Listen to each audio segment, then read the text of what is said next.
Okay, can everybody see this? You can still see your this thing, Prabhu. Can't see your shared screen.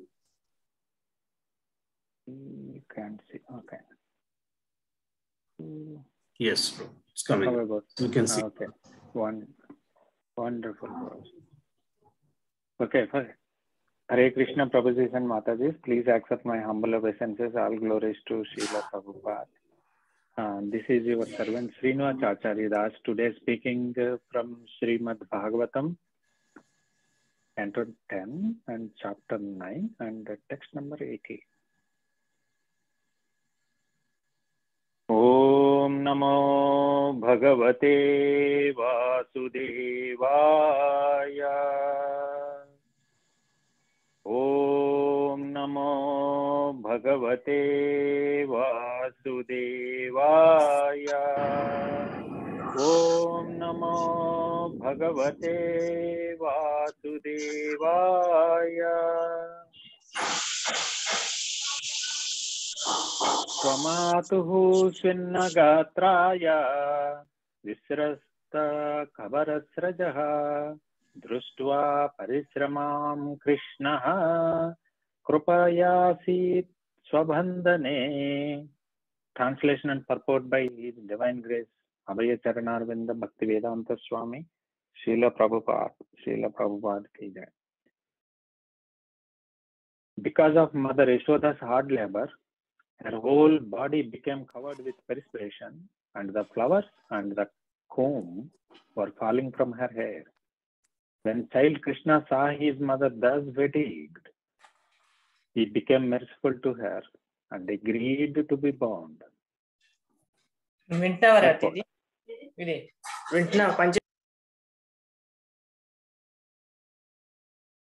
Mother Yashoda and the other ladies finally saw that Krishna, although decorated with many bangles and other jeweled ornaments, could not be bound with all the ropes available in the house, they decided that Krishna was so fortunate that he could not be bound by any material condition. Thus, they gave up the idea of binding him. But in competition between Krishna and his devotee, Krishna sometimes agrees to be defeated.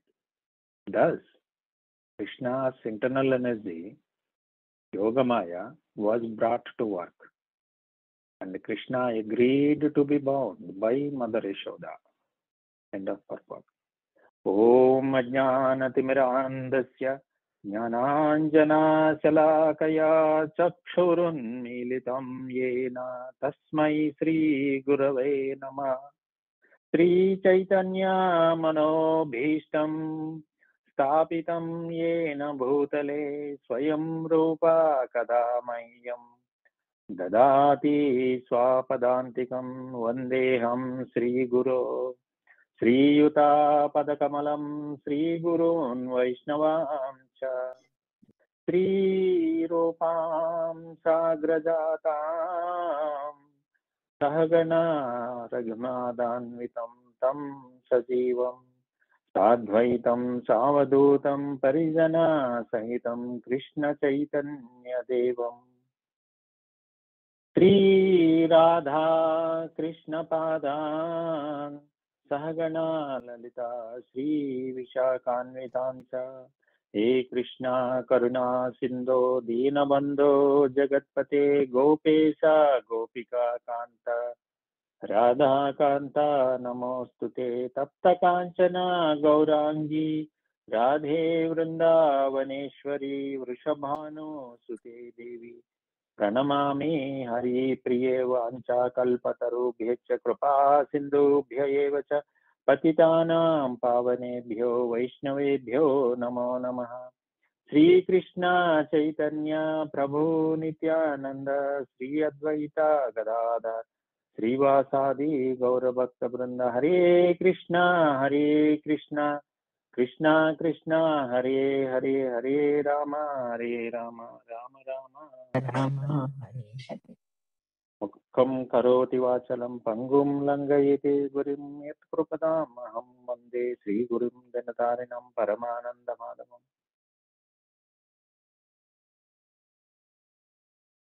Prabhuji, like anybody, I again and again fall onto your lotus feet, acknowledging that I do not have any qualifications to speak on this glorious scripture called Srimad Bhagavatam. And if I have any quality, that is only the mercy of Vaishnavas and my spiritual master. So if I don't speak anything right, and it is my ignorance only. So please forgive me for any of my future mistakes. And today being one of the days of glorious Kartik, I thought we can discuss about Damodar Leela and some relevance to our day-to-day life. So the Acharyas, Tat Goswamis, and especially Sri Chaitanya Mahaprabhu, in Sri Chaitanya Charitamrita, it is explained that the cardinal principle for Krishna consciousness is always remembering Krishna and never forget Krishna. In Padma Purana, this was stated very clearly and emphatically that all Vedic injunctions must be servants of this principle. Again, all instructions, do's and don'ts, must be servant of this single principle called always remember Krishna and never forget Krishna. And Krishna himself explained this, how this can be done in Bhagavad Gita. By his causeless mercy, Krishna summarizes how this whole Brahmanda works and starts concluding, and in his conclusions in 18th chapter, he explains that Manmana bhava madbhakto madhyaji mam namaskuru mame vaishati satyante pratijane priyo asmi. Sarva dharman parityajya mamekam saranam raja aham tvam sarva papebhyo moksha yichyami masus. So the fundamental cardinal principle is always remember Krishna and never forget Krishna. The moment we forget Krishna, we are immediately captured by Maya. Srila Prabhupada, explaining this, he explained that if you want to think about somebody, think about Krishna. If you want to read about somebody, read about Krishna. If you want to speak about somebody, speak about Krishna. If you want to write about somebody, you write about Krishna. If you want to sing, paint, describe, if you want to do anything, do that about Krishna, to the extent that one of his followers went to him and told him that he is a great tennis player, and Prabhupada told him, play for Krishna. Right? So the fundamental principle is always remember Krishna and never forget about Krishna. And in this auspicious month of Kartik, and what else we can ask for? And because the soul is part and parcel of Krishna, and Krishna is always pleasure seeking, and the soul is also Anandamaya Abhyasat. We always non-stop seeking for the pleasure. But that happiness, when it is derived from material modes, when we are plugged into the material objects, and our source of happiness is anything other than Krishna, and that eventually brings misery. And it is explained very clearly in various parts of the Shastra, especially Bhagavad Gita, that if we try to derive happiness from anybody other than Krishna, eventually that will become a disaster. So, in a neophyte stage, probably 100% of our happiness comes from our material relationships, either our parents when we are young, and our immediate family when we are married, and our children when we are growing up, and friends and classmates, business partners, every almost majority or almost 100% of our source of happiness is derived from material relationships. And those material relationships are in 3 modes.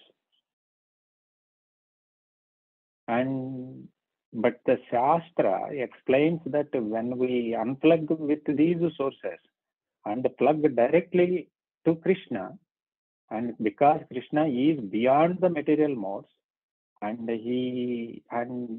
that happiness that comes from Krishna is ahetuki apratihata. Just like when we perform devotional service to Krishna, it is ahetuki apratihata.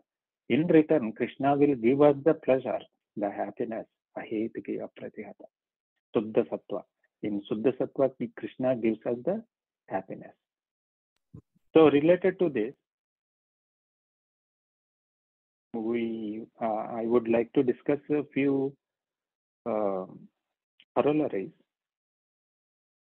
that why devotional service is the topmost to give that happiness, and why Krishna, who cannot be defeated by anybody else, he allows to be defeated by his own devotees, and why Krishna thinks that bhakti is that gives him the supreme pleasure. When performed by pure devotees, Krishna agrees to be defeated by his own pure devotees. Like in this verse, when Mata Yashoda tries to bind, and she could not able to bind, and finally Krishna allows her to do that. So long ago, in another kalpa, Brahma kalpa, there was a Gandharva called Upabarahana. He was very handsome. He has all the material opulences, being very attractive, handsome. Being a Gandharva, he inherited a very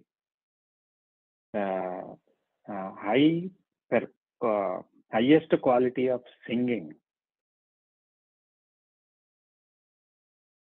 And when there was a Sankirtana festival happening, to glorify the Supreme Personality of Godhead, this Upabarahana, who was having many followers in women, because of his natural material qualities, when he attended this festival, and during that Sankirtana festival, he started glorifying the Devatas. Because of that, the Prajapatis and the greatest devotees and the higher authorities cursed him to lose all the qualities that he has, because of which he was so proud, and become a Sudra.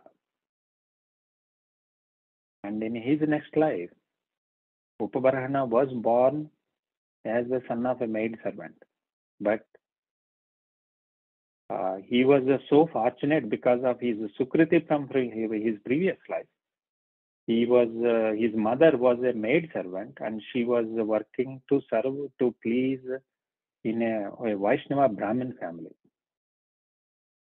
And during that time, the Chaturmasya period, the devotees came and stayed with the master's house, where this little 5-year-old boy was serving. And because of their mercy, eventually the Upabarahana became the son of Brahma in his next life, and popularly known as Narada. The point that we need to understand here is, always remember Krishna and never forget Krishna.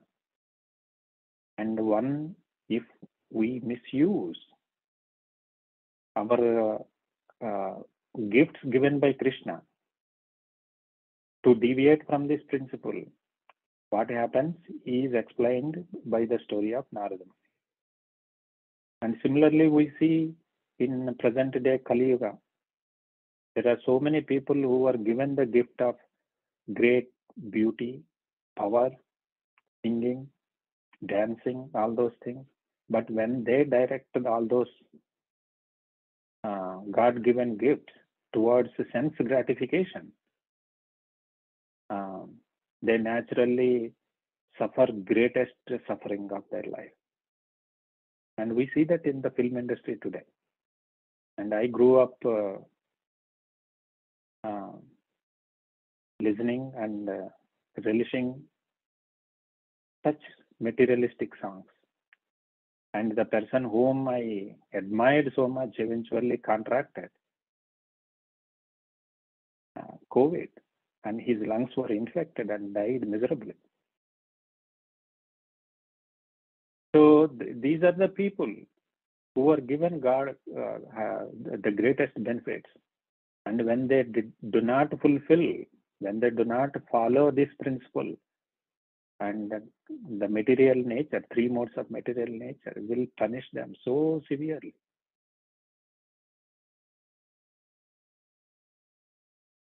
Arjun was made to follow Krishna's instructions.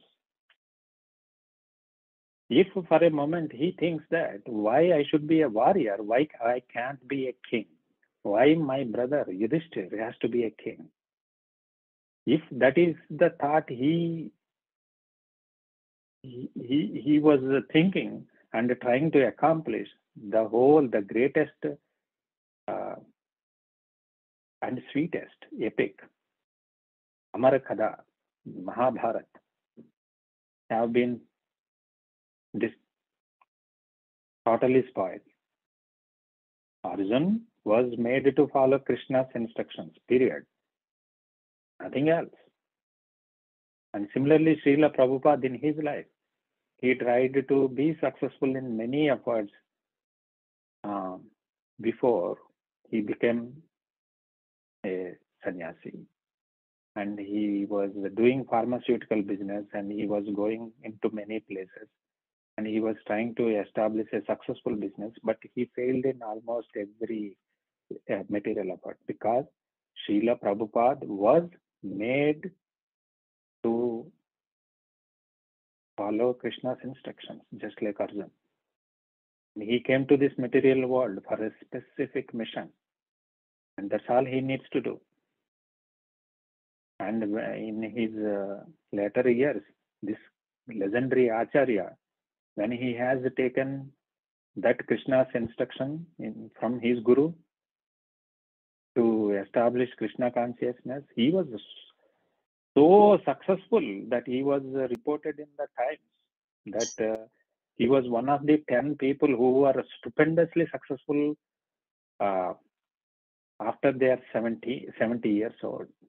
When they started at 70, and he was one of the 10 among the entire world who was so successful, because Prabhupada realized from his guru's instructions that he was made to follow Krishna's instructions.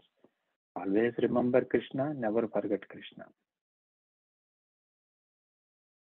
Similarly, in our day-to-day life, being caught up in our grihastha responsibilities, we were thinking we want to do this, we want to do that, and all many different goals, sub-goals. We tend to forget that all of us have taken birth in this particular Kali Yuga, and especially after Lord Chaitanya Mahaprabhu, just 500 years after Chaitanya Mahaprabhu, for the reason that we are made to follow Krishna's instructions. Always remember Krishna, never forget Krishna. So we need to be very clear that our source of happiness does not come from anybody else. And it comes only from Krishna. And only when it comes from Krishna, and that is the success of our life. When great kings of the yore, great rishis, powerful people try to find their happiness, try to find their success from anything other than pure devotional service of Krishna, they eventually bite it bit the toast. And we know how Mahabharata went through. And we know how Ravana tried to. So many demons in the Puranas. And here is a simple gopi of Vraja. And because of her pure, unalloyed devotional service to Krishna, Krishna became pleased with her. That Supreme Personality of Godhead, who cannot be defeated by anybody else, allowed himself to be defeated by the love of his mother. And that is the perfection of life. Krishna, who is unconquerable, will allow to be conquered only by the pure devotional service. In Vaikuntha Loka, Narayan is the topmost, and everybody knows that he is the supreme. And everybody tries to please him. Everybody knows he is God, and everybody worships him. Narayan dominates the Vaikuntha Lokas. But in Goloka Vrindavan, the topmost planet in the spiritual realm, Bhakti dominates. Krishna allows Bhakti to be dominated. And that Bhakti, in its topmost form, intense, is manifested in Goloka Vrindavan. That is the reason the rasas that exist in Goloka Vrindavan does not exist anywhere else. And we, each and every one of us, we should be eternally indebted to Srila Prabhupada for revealing those secrets and giving that greatest of greatest gifts to each and every one of us to enter into that spiritual realm, which is not possible even by the greatest rishis. So there were two Gandharvas, Manigriva and Nalakuvera, and they were young, strong, wealthy. They are the sons of Kubera, and they were so puffed up. And one day they were so intoxicated, and they were bathing in a river openly with naked women. They are completely naked. That is an uncivilized way of behaving. They were so drunk and bathing with naked women. And Narada Muni happened to pass by. And he knows these things would happen in material world. And he won't react to every single one of them. But he chose to show his mercy on these two, Manigriva and Nalakuvera. Because of their Sukriti, they took birth as the sons of Kubera, which is not an ordinary thing. But being taken such a highest position, they should be responsible. And because they are irresponsible, Narada Muni came down and cursed them. And they became two Arjuna trees in Vrindavan. Narada Muni told them when their curse will be, when they will get liberation from their curse. In the meantime, Krishna, as Bal Gopal, was performing amazing pastimes in Vrindavan. And Mata Yashoda, one day she was churning the milk, yogurt, to make the butter and ghee. And she was doing all the chores. She was perspirating, and her bangles were making tinkling sound. And her flowers, Malati flowers, started falling off from her hair. And she was working very hard, and she was trying to manage the whole household affairs. That time, Krishna saw her mother, and he ran toward her to drink the milk. And as soon as Mata Yashoda saw the son coming, she put him on her lap and started feeding him. In the meantime, the milk that she was collected from the cows, and that is on the stove, started boiling, and here Krishna is enjoying the milk from his mother, and the milk started overflowing, and Mata Yashoda put Krishna down and went to the stove and brought the pots down. Krishna did not like that, because the definition of bhakti is ahetiki apratyata. It should be uninterrupted, unmotivated. And when it gets interrupted, that displeases Krishna. And in order to demonstrate this quality, Krishna became so angry, and he crawled to the next room and started breaking all the pots that are filled with butter and ghee. And he started feeding that ghee and butter to monkeys. And Mata Yashoda was reported about Krishna's naughty pastimes like this by other gopis before. And today she decided to chastise Krishna. So she took a stick and started chasing Krishna. And Krishna was crawling, running fast. And he looked very frightful of the stick in his mother's hand. And he was running, and finally Mata Yashoda caught hold of Krishna, and she wants to bind Krishna to the wooden mortar. And she collected all the rope in her house, started binding. It came 2-inch short. And she called her neighbors and asked for rope. And she tied that rope and tried to bind Krishna. Again 2-inch short. And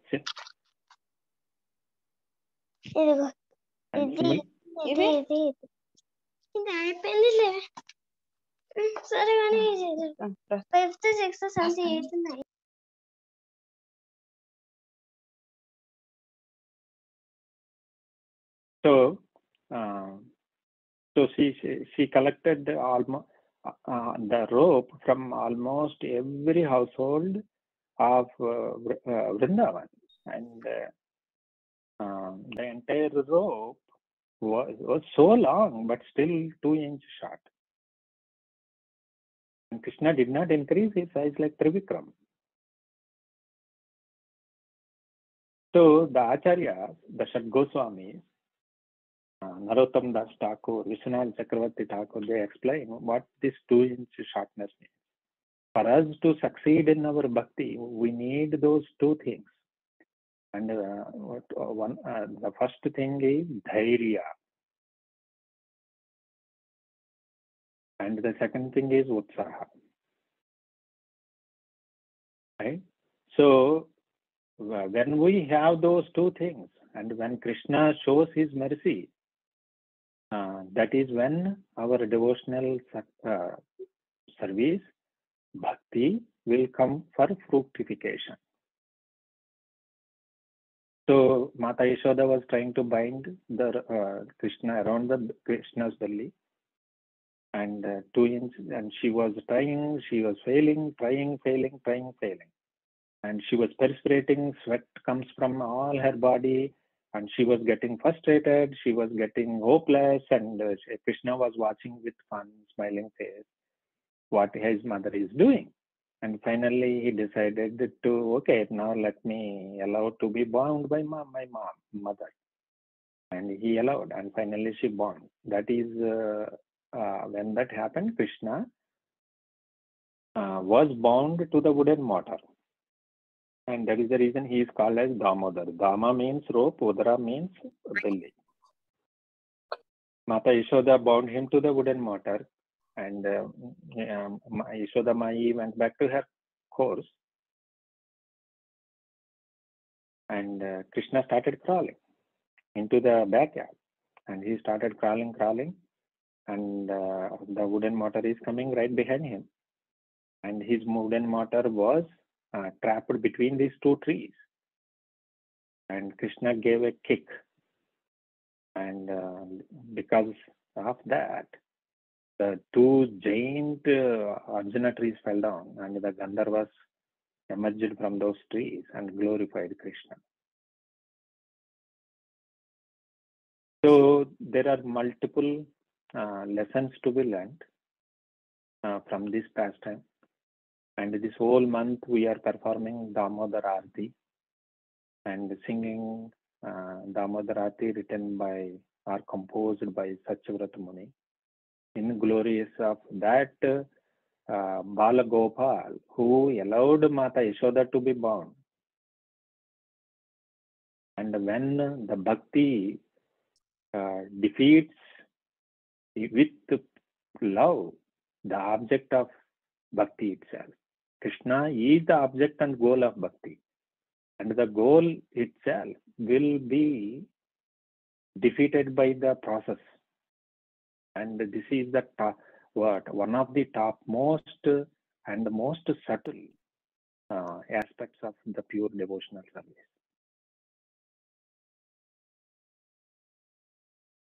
So the second thing is the principle. Always remember Krishna and never forget Krishna. And since we are given the mercy, and we should not misuse it, and we should not misuse the resources that were allocated to us by the mercy of the acharyas, and properly use it for the propagation of the higher purpose. And when we do that, our life will be successful. We will be successful only when we follow what we are made for, not what we want for. And when we understand this, Vyavasayatmika buddhir ekeho kurunandana. We understand that principle, that ekeho kurunandana. Thank you very much, Prabhuji and Mataji. That's all I want to say today. Grantaraj Srimad Bhagavatam ki jai, Srila Prabhupada ki jai.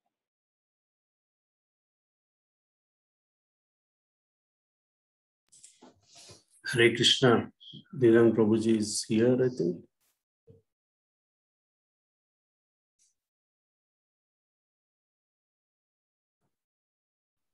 Thank you, Prabhuji, for the class. If anybody have any questions, you can unmute yourself. Hare Krishna, Prabhuji. Dandat Pranam. Hare Krishna, Prabhuji. I hope, Prabhuji, your health is good. We are getting your associating after a long time. We are very happy to hear from you.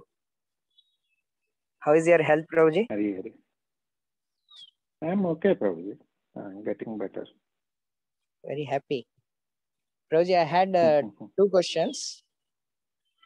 One is like Narad ji, he was on a very elevated platform, and when he saw such a nasty thing performed by this two sons of Kubera, and he was able to contemplate and then do what is needed to correct them.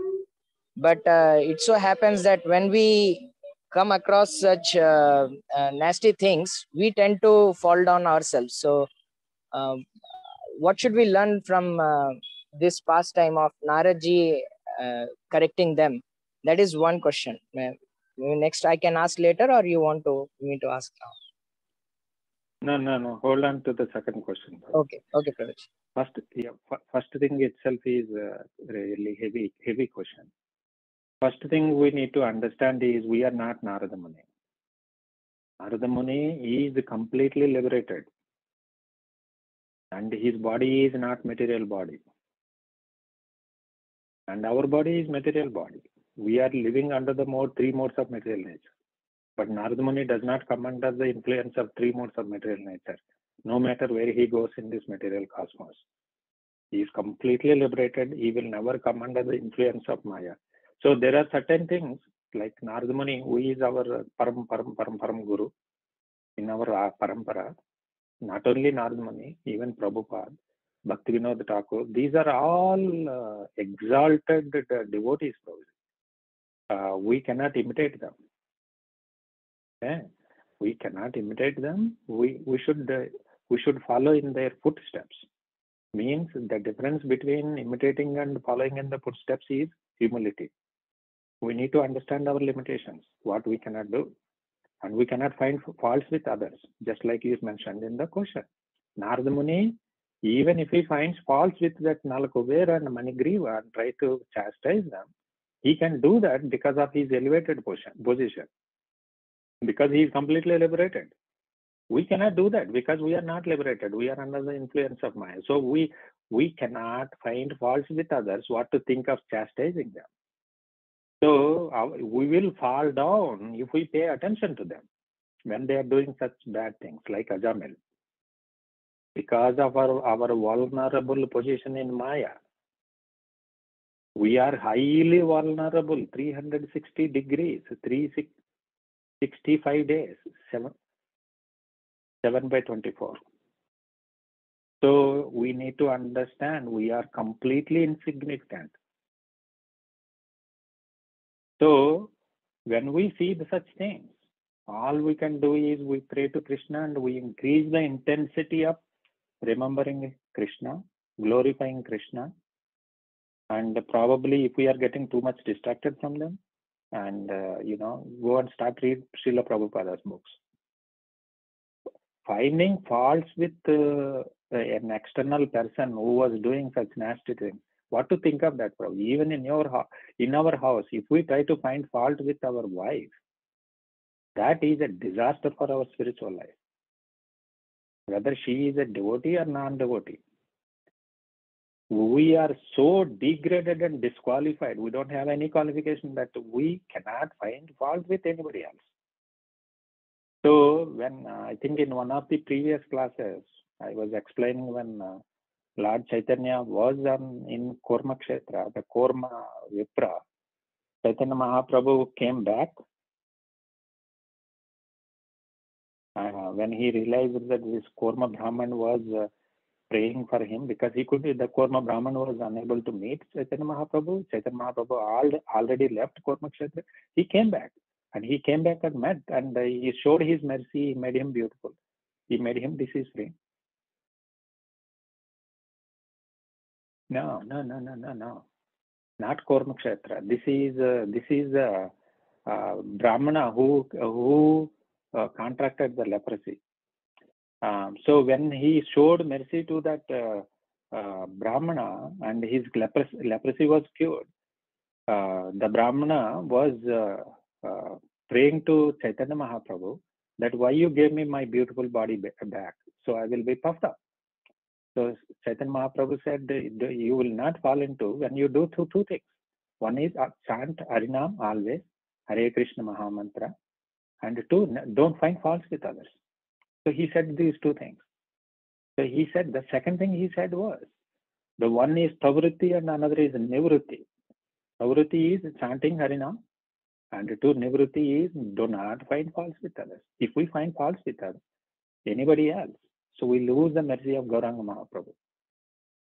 So to answer your question, Prabhuji, we are conditioned in material life, in three modes of material nature, millions of lifetimes, to think that we don't make mistakes.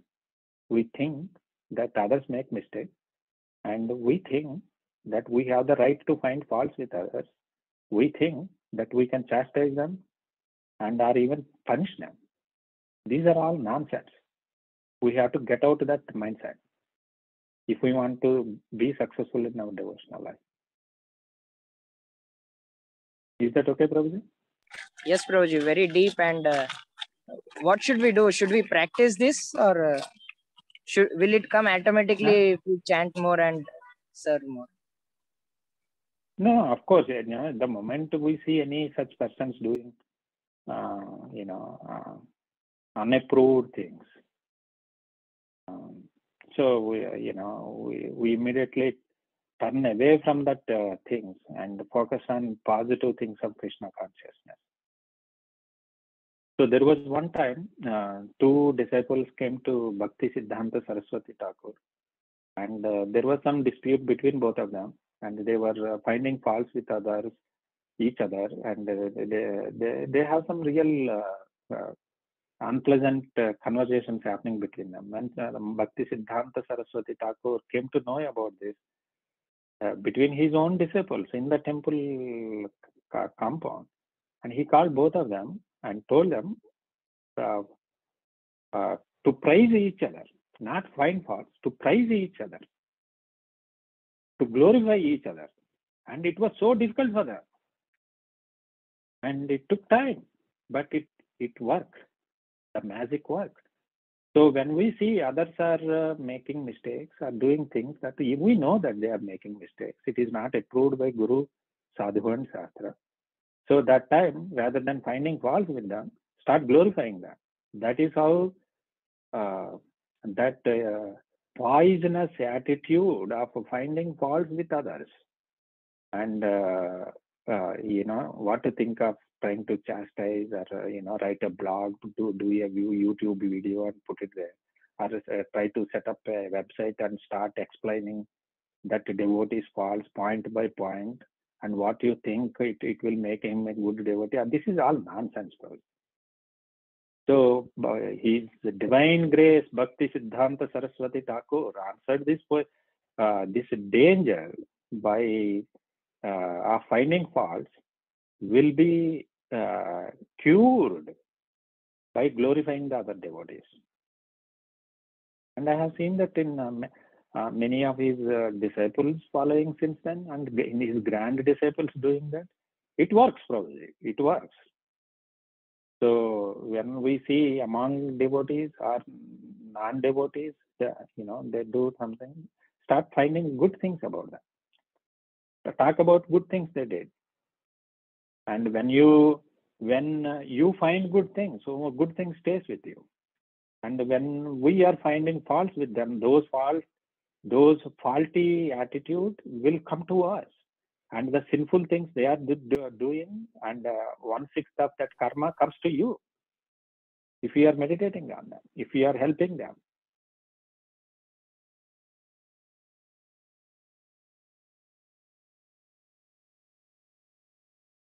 Yes, Prabhuji. Very dangerous. Very, very dangerous. But very difficult, Prabhuji. Very, very difficult. Especially, just take it, forget all this Shastra, Prabhuji. In our day-to-day life, a husband and wife, and a mother-in-law, father-in-law, and you have some siblings.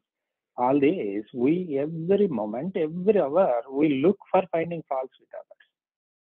The entire society was so contaminated to generate this unstoppable engine to find faults with others and to glorify those faults among others, publicize those and make it. That is what Acharyas call prajalpa.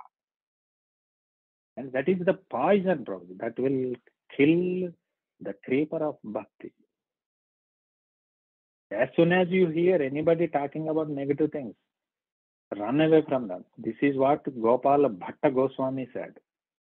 When he noticed, when some devotee came to him and told him that this particular devotee is doing something he is not supposed to do, immediately Gopala Bhatta Goswami closed his ears and tells that devotee that I don't care what kind of mistakes he will do. Just because that devotee is chanting Harinam, that itself is enough, that Krishna has mercy upon them. I do not want to know any faults with that person because he is chanting Harinam. He is worshipable, period. That is what Gopal Bhatta Goswami's consciousness.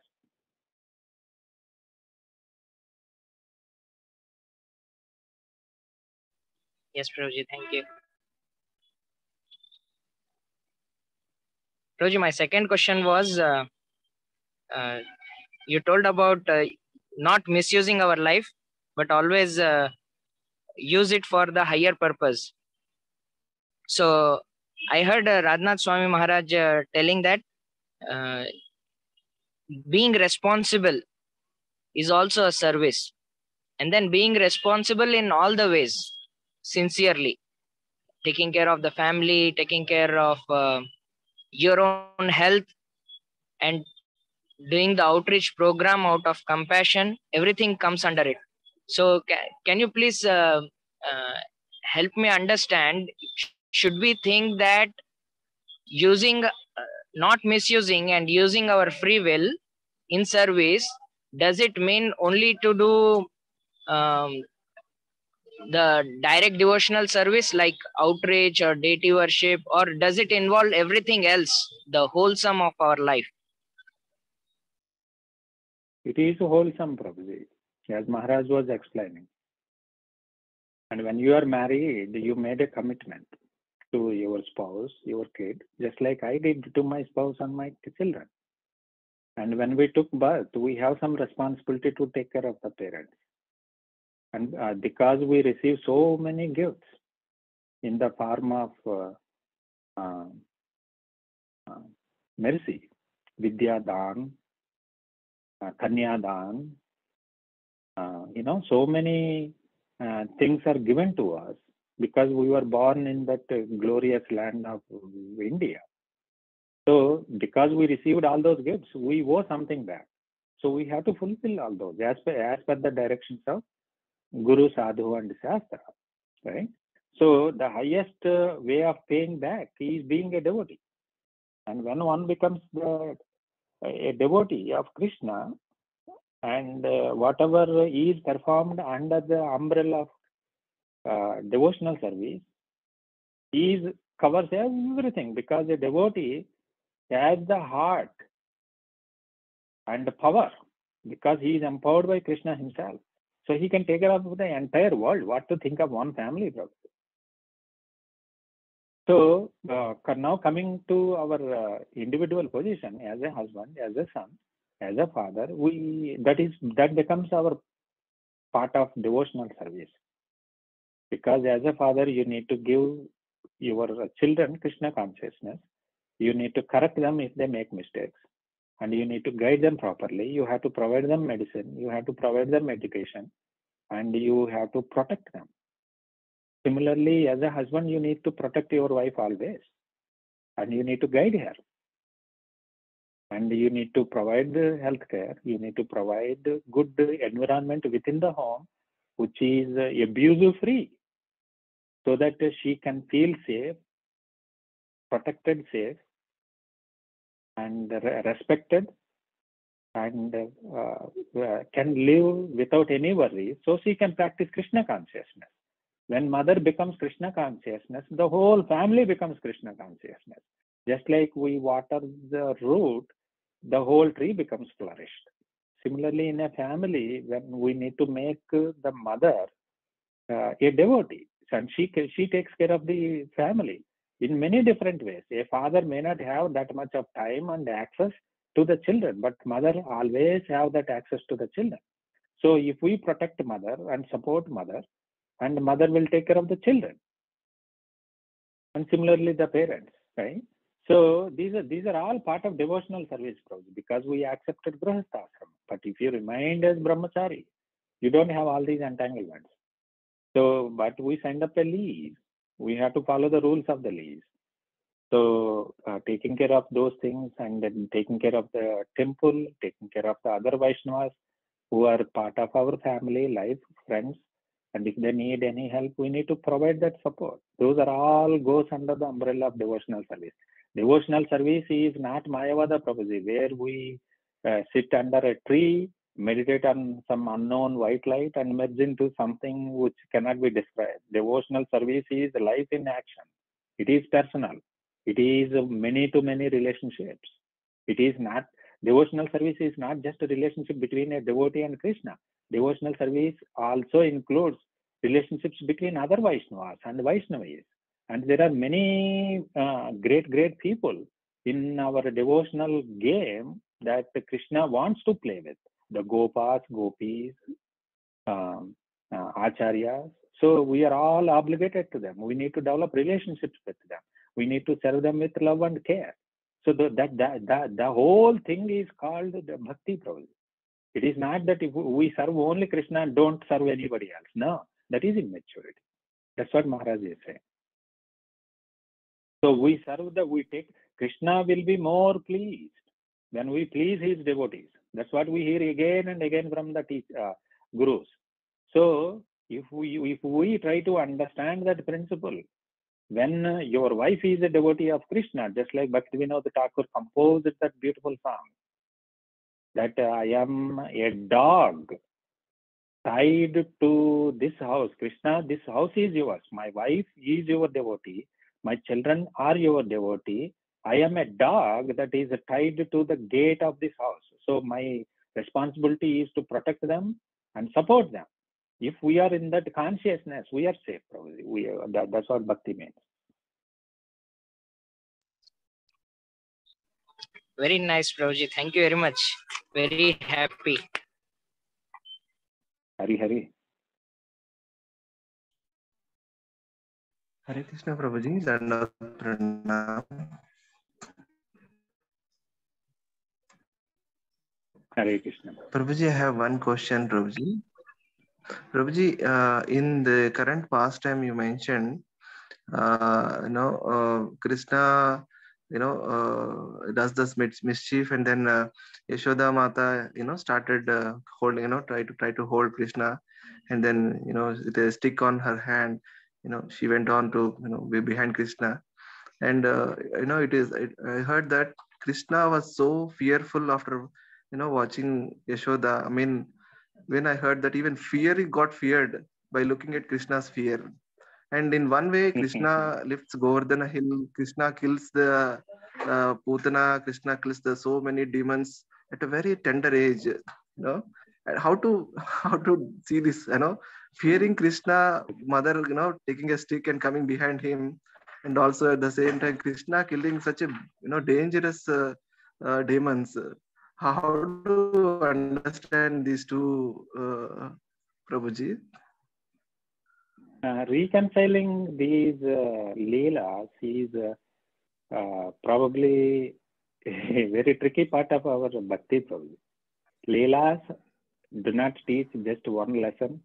Every leela of Krishna teaches many lessons. Krishna does not perform a leela just to accomplish one goal. During that leela, he accomplishes many. For example, in Damodar leela, he not only explained the beauty of Ahitiki Apratyata, but he also liberated Nalkuver and Manigriva. Right? So he is explaining very clearly to the subsequent generation that the core principles of not only the bhakti, but also showing the mercy on these Nalkuver and Manigriva who are cursed by his own devotee, Narada Muni.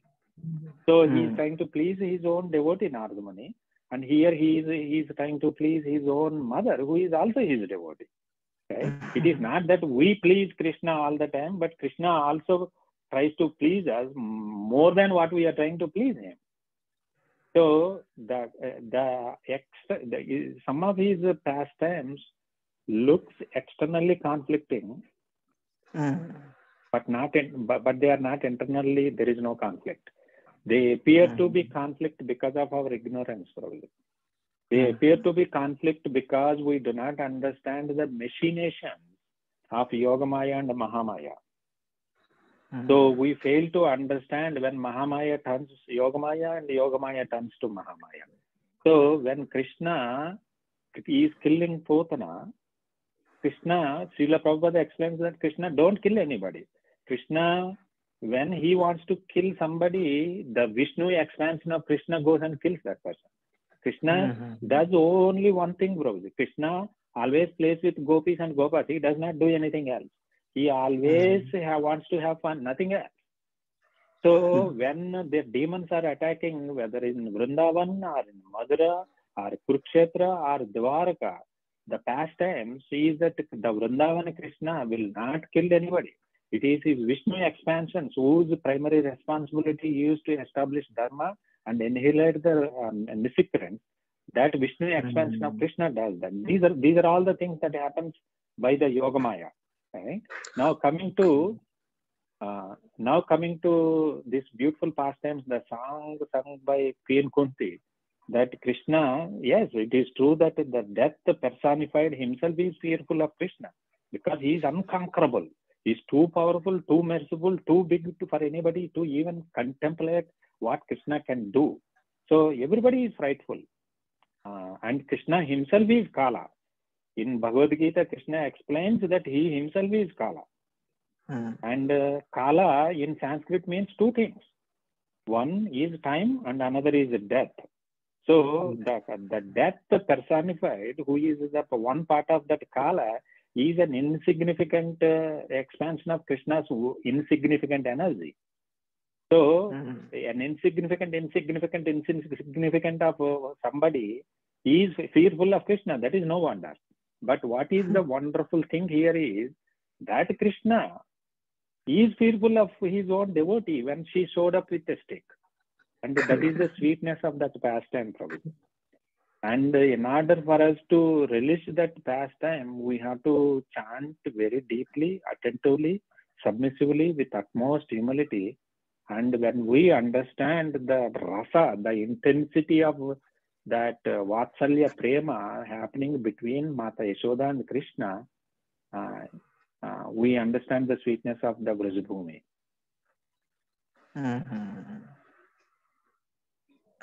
Okay, Prabhuji. Thank you so much, Prabhuji. Dandot Pranam. Hare Krishna.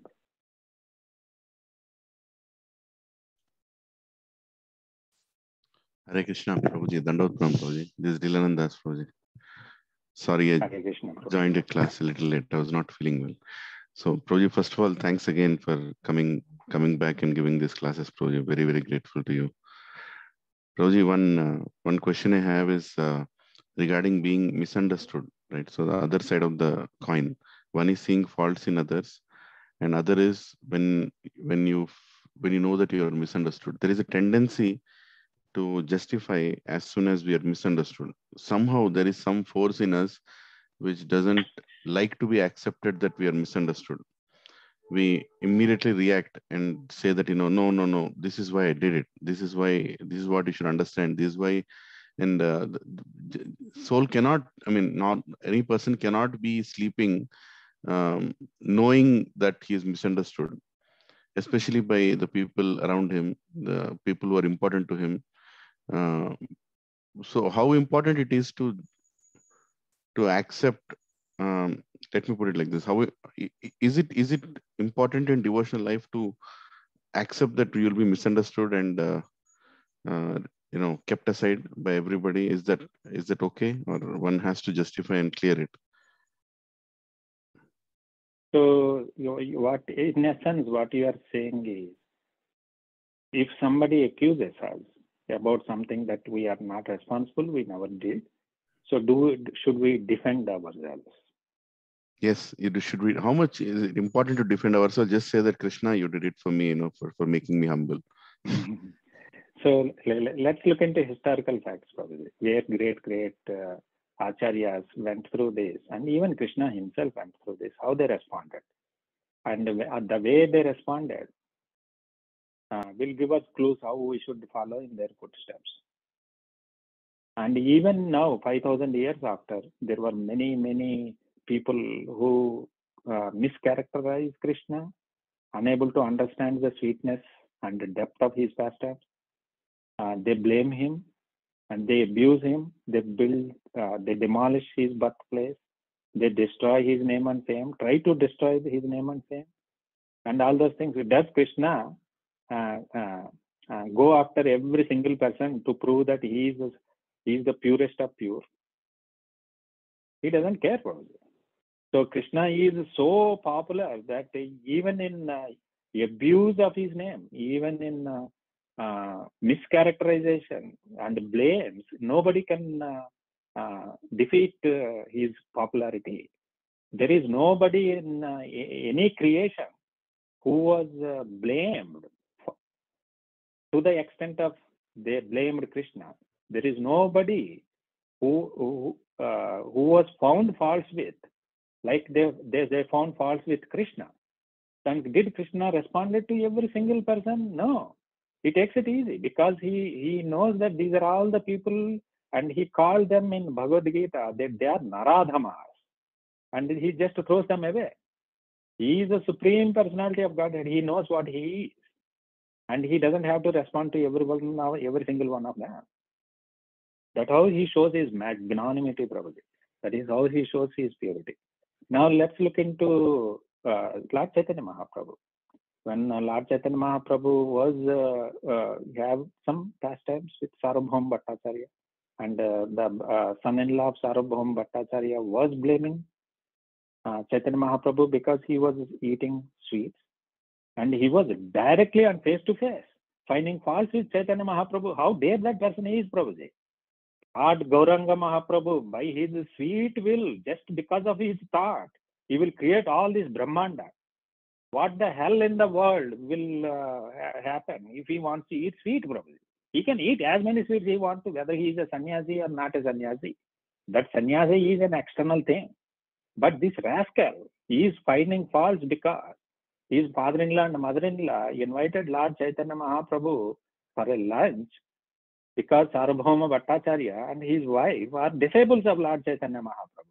And to please their guru, his mother-in-law prepared so many sweets, opulent prasad, and offered him with utmost humility and begging him to eat.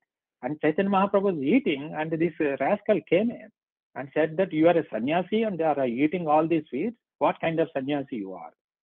And how did Chaitanya Mahaprabhu responded? And he said, yes, you are right. I am a false sannyasi and I am just showing off and I should not be eating it. And he immediately stopped eating. He walked out, he washed his hands and went to his ashram. Did he curse him? Did he release his Sudarshan Chakra? Did he said anything? No, Prabhuji. And as soon as Chaitanya Mahaprabhu left, stopped eating, Sarvabhauma Bhattacharya and his wife fell onto the feet and washed Chaitanya Mahaprabhu's feet, lotus feet, with their tears. That just forgive our son-in-law. And what did Chaitanya Mahaprabhu said? Just because he is your son-in-law, he is already forgiven. Did Chaitanya Mahaprabhu reacted anything negatively? No. Only dogs will bark when an elephant is walking on the street, probably. The elephant or the tiger will not respond to every single dog. Now look into Haridas Thakur. When Ramchandra Khan was insulting him before the entire village that he was a Muslim, he should not even be chanting, he was blaming him with all these things. Did Haridas Thakur reacted? Tried to prove his innocence? No. He said, Ramchandra Khan, whatever you are saying is right. I am not qualified, but because the Harinam is so pure and I cannot stop not chanting, so even if you cut my body into pieces, every piece of my body will chant the Harinam. Then he simply walked out. And few days later, Ramchandra Khan was destroyed by the Nawab Hussain Shah's army. So even in Srila Prabhupada, even in our great Bhakti Siddhanta Saraswati Thakur, the Acharyas biographies, if you read Prabhuji, the Sat Goswami, they were abused. And one of the beautiful pastimes comes between Rupa Goswami and Jiva Goswami. And when this greatest Digvijay Pandit comes wandering around the whole India, trying to prove himself is the greatest scholar, and he was defeating one after another known the Sanskrit scholars, and everybody said, why you are arguing with us? The greatest scholar of the land lives in Vrajabhumi, and his name is Rupa, and you go and defeat him, then you will become obviously the greatest scholar. So he came to Vrajabhumi, and when Jiva Goswami, who was like 7 or 8 years old at the time, when he heard that this puffed up Digvijay Pandit was trying to argue, and actually this Digvijay Pandit met with Rupa Goswami, and Rupa Goswami said, all these, so you must have gotten some wrong information. I am not the one who is a scholar or a known person, and you should not even waste time to argue with me. No, there is no discussion needs to be happen. So if you want me to sign on any paper that you defeated me, I am ready to sign that paper. And he simply walked out. Rupa Goswami simply walked out. He did not try to prove that he is qualified. That is the key problem. He did not prove that no devotee will try to prove he is qualified. They don't need to prove their quality to anybody. Krishna, like Bhakti Siddhanta Saraswati Thakur said, you don't try to see Krishna. You practice your devotional service in such a way that Krishna wants to see you. So Rupa Goswami, when he did this and walked out of that, and Jiva Goswami came to know about this, and he met this Digvijay Pandit on the way, that how come you are so overconfident and puffed up to defeat my Guru, Rupa Goswami? So first defeat me. I am an insignificant disciple of him. So you first sit with me and defeat me, then you can think of defeating my Guru. So in first few minutes, Jiva Goswami took left and right and he defeated this Digvijay Pandit. And that Digvijay Pandit felt so ashamed, and Rupa Goswami came to know about that. And Jiva Goswami, from external point of view, he did not do anything. He tried to protect the name and fame and glory of his Guru. But what Rupa Goswami did, Prabhuji, he immediately banished Jiva Goswami from Vrindavan. Anybody trying to prove that he is qualified has no place in Vrajabhumi. Everybody is insignificant. The only qualified person is Krishna. So because there is some desire in your heart that you want to prove that you want to prove somebody as a qualified, you are unfit to live. And he banished him from Vrajabhumi. So all these pastimes tells Prabhupada. So if a devotee or a non-devotee tries to find faults with us, we don't want to waste our energy to prove ourselves right. So because it interferes into our sadhana and the humility, basically it hurts the foundations of our humility. That is we are still, what is that Sikshastram prayer? Nam Akari? No.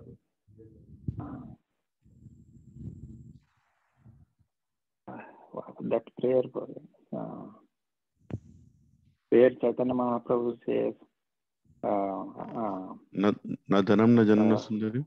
Na dhanam na janam na sundarim kavitam va jagadisha kamaye mama janmani janmanishware bhavatat bhakti rahit.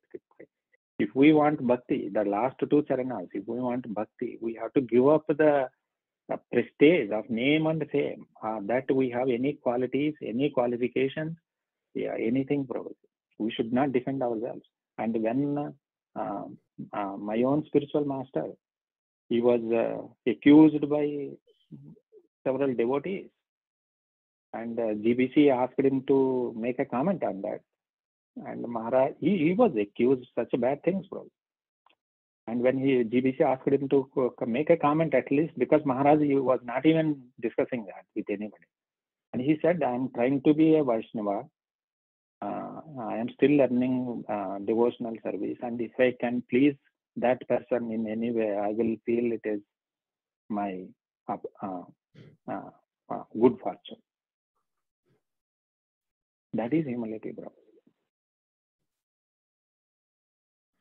I hope I answered your question, bro. Yes, Prabhuji. Thank you. Thank you very much, Prabhuji. Thank you very much. I hope it's again getting late for you as well. Thank you. Any other questions, anybody? Or we can wrap up today the Ekadashi class.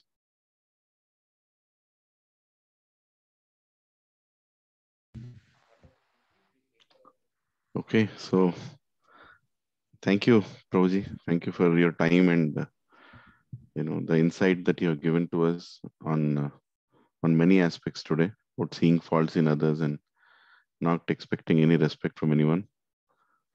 Really, it was something that we all should hear many a times, and especially during the month of Kartik. And happy Kartik month to you, Prabhuji. Hare Krishna. Dandavat Pranam. Hare Krishna. Dandavat Pranam. All goes to Shri Prabhu.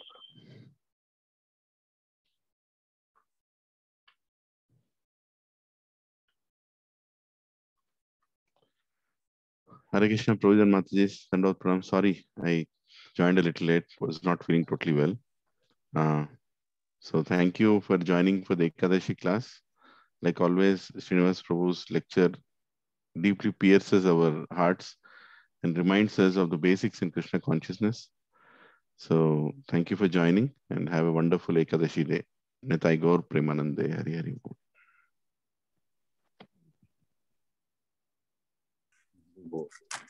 Prabhuji me father ఎలా ఉన్నారు Prabhuji? Father ఉన్నారు అంటే ఇంకా బాగా మత్తుగా ఉంది ఆయనకు. Still drowsiness చాలా ఉంది. సో డ్రౌజినెస్ వెళ్ళాలి. డ్రౌజినెస్ వెళ్తే ట్రీట్మెంట్ స్టార్ట్ అవుతుంది. Is on ventilator even now. Not full ventilator, but ventilator is there. And what else is that pipe in the brain, that is there. So they're not removing it because he is very drowsy. They're not confident that he'll be able to maintain himself if they remove it. So drowsiness taggale, and drowsiness is completely affected because of the brain hemorrhage. So we have to wait and watch. Nothing else we can do. Whenever Krishna removes the drowsiness, his treatment will start. We pray for him, Prabhuji. Thank you, Mataji. That's the only thing that can save anybody. Prayers.